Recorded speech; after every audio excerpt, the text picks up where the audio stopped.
صباح الخير يا جماعة. عايز اتكلم على النادي الاسماعيلي النهاردة. كابتن حمزة الجمل اخد حقه تالت ومتلت من الجهات الخارجية اللي مسيطرة على النادي الاسماعيلي، ومن مرتزقة السوشيال ميديا اللي كانت قاعدة تشتم فيه ليل ونهار، اللي لما انقذنا من الهبوط سنتين ورا بعض قعدوا يقولوا ده بسبب حضور الجماهيري مش بسبب حمزة الجمل.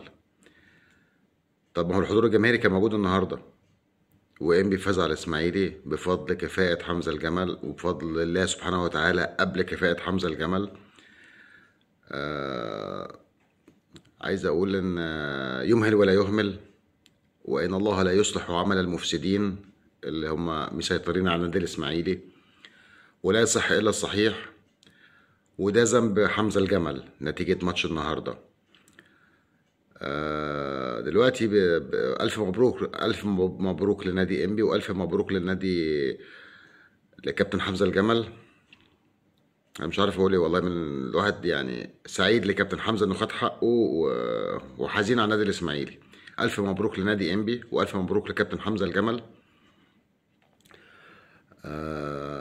وان شاء الله هيفضلوا في الممتاز. عايز بقى نخش على النادي الاسماعيلي علشان يتم انقاذ ما يمكن انقاذه. لابد من اقاله مجلس المهندس نصر ابو الحسن دلوقتي، وتعيين كابتن أسامة خليل رئيس نادي، لأن رئيس النادي يبقى هو رئيس النادي. يعني رئيس لجنة مؤقتة يبقى رئيس النادي الإسماعيلي كده، يعني كابتن أسامة خليل عشان ينهض بالنادي الإسماعيلي ويحاول ينقذ ما يمكن إنقاذه. بس لأن احنا ماشيين بسياسة غلط، ومجلس إدارة تابع للجهات الخارجية اللي مسيطرة على النادي الإسماعيلي.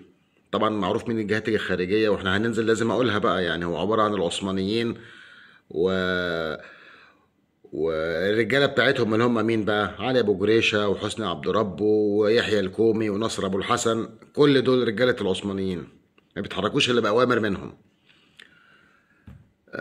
وخربتوا النادي الإسماعيلي.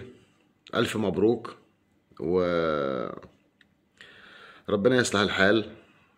حتى مجلس الإدارة ده ولا عجب نادي اجتماعي الجديد استلمه، ولا عمل شركة الإسماعيلي للاستثمار والتسويق الرياضي اللي هتجيب دخل للنادي نفك بيه القيد ونسدد الغرامات. حسبي الله ونعم الوكيل في كل من ضر النادي الإسماعيلي، سواء بطريقة مباشرة أو غير مباشرة. السلام عليكم.